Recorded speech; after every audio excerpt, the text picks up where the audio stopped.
3 years ago, I asked myself, well, I didn't ask myself, I asked these voices that I have in my head all the time. I asked them, what am I going to have to do to be able to record a record? There was a particular voice in my head at the time talking to me because I had had certain failures as far as my attempts to record music.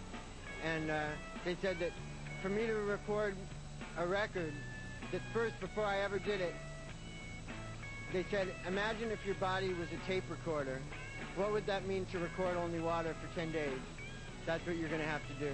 So what it meant was not a process that would take place in 10 days. It was a process that took 2 years for me to really purify myself spiritually and physically enough to where I could really give a pure sort of a representation to these scenes and these issues that are going on in the fourth dimension and bring them into this three-dimensional world.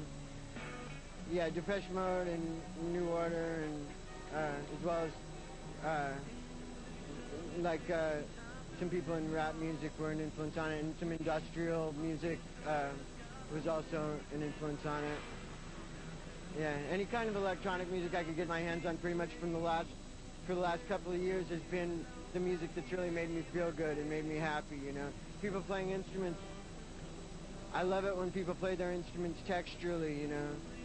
People doing that today, the band Modest Mouse, to me, plays their instruments real texturally, and I really like them. But usually music that comes out nowadays, I like electronic music because it's not about somebody displaying any proficiency on an instrument. It's just about the sound, and that's all that I care about, or that Lee cares about.